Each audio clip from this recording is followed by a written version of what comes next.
প্রিয় দর্শক, আসসালামু আলাইকুম।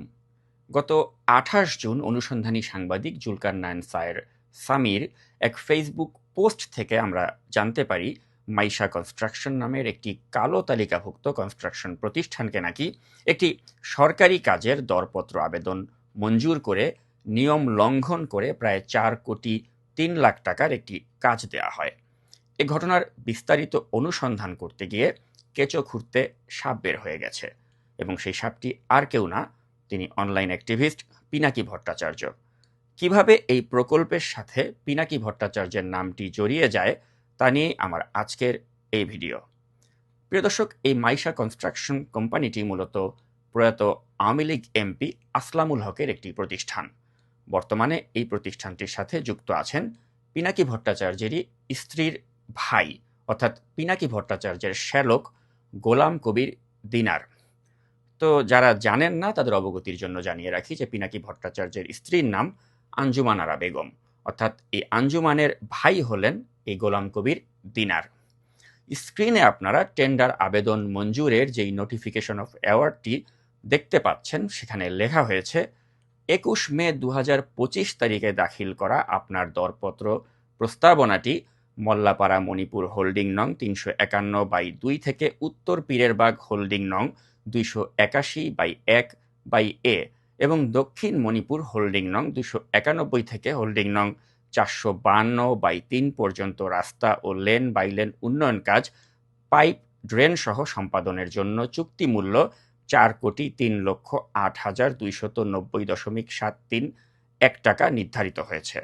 মজার ব্যাপার হলো, যেই এলাকার এই কাজ অর্থাৎ মণিপুর মল্লাপাড়া এলাকাটি হলো পিনাকি ভট্টাচার্যেরই নিজের এলাকা। তো আপনাদের প্রশ্ন জাগতে পারে যে এটা যে পিনাকির নিজের এলাকা, সেটা আমি কিভাবে জানলাম? তো প্রিয় দর্শক, স্ক্রিনে আপনারা পিনাকি ভট্টাচার্যের পাসপোর্টের যে ডিটেইলস দেখতে পাচ্ছেন, এখানে পিনাকি নিজেই কিন্তু উল্লেখ করেছেন যে তার বর্তমান ঠিকানা হলো এই মণিপুর মল্লাপাড়া, অর্থাৎ তিনি প্যারিসে চলে গিয়েছেন, কিন্তু তার পরিবারের সদস্যরা বা তার স্ত্রীর পরিবারের লোকেরা হয়তো এখানেই থাকে, এবং তার প্রমাণ পাওয়া যাচ্ছে যে সেখানকার এই উন্নয়ন কর্মকাণ্ডের জন্য এই যে ৪,৩,০০,০০০ টাকার যে প্রকল্প, এটি সম্পাদনার দায়িত্ব পেয়েছে তারই শ্যালক, এবং সেই প্রকল্পের কন্ট্রাক্টটি তার শ্যালক গোলাম কবির দিনার সম্পাদন করতে যাচ্ছেন। তো হয়তো আপনারা বলতে পারেন যেগুলো সবই হয়তো কাকতালীয়, কিন্তু আপনাদের মনে হয়তো এটাও প্রশ্ন জাগতে পারে যে কিভাবে নিজের শ্যালককে আওয়ামী এমপির কালো তালিকাভুক্ত প্রতিষ্ঠানের নামে ৪ কোটি টাকার কাজ পাইয়ে দিলেন পিনাকি ভট্টাচার্য। তো এর উত্তর পেতে আপনারা স্ক্রিনে দেখানো জিওটির দিকে লক্ষ্য করুন।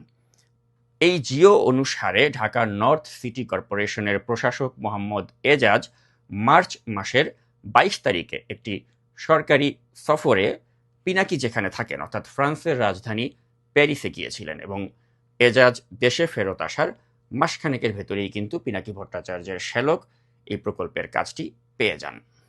তো প্রিয় দর্শক, আপনারা জানেন যে কোনো ধরনের তথ্য প্রমাণ ছাড়াই আমার ফেসবুকে দেয়া কিছু ছবি দেখিয়ে পিনাকি ভট্টাচার্য তার মুরিদদের কাছে বিশ্বাস করাতে পারেন যে আমি নাকি ডিজিএফআই এর পেমেন্ট আনতে থাইল্যান্ডে গিয়েছিলাম। তবে পিনাকির ওইসব মুরিদরা কিন্তু আজকে আমার এই ভিডিওতে আমি যা যা দেখালাম, এগুলোকে কিন্তু তারা বলবেন যে মিথ্যা, বানোয়াট এবং ভিত্তিহীন। কারণ তাদের দাদার ব্যাপারে যখনই কোনো কিছু দেখানো হবে, সেটা তাদের কাছে অলওয়েজ মিথ্যা এবং ভিত্তিহীন বলেই মনে হবে। এবং এটাই হলো আসলে পিনাকি ভট্টাচার্যের একটা ম্যাজিক, অর্থাৎ তিনি কিছু উর্বর মস্তিষ্কের কিছু মুরিদ বা অন্ধবিশ্বাসী ভক্ত তৈরি করতে পেরেছেন।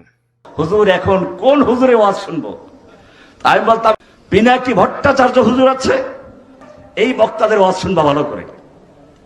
তো প্রিয় দর্শক, আমি পরিশেষে শুধু এটাই বলবো, আল্লাহ তাআলা যেন এই লোকগুলোকে হেদায়েত দেন, এ প্রত্যাশায় শেষ করছি আজকের এই ভিডিও। আল্লাহ হাফেজ।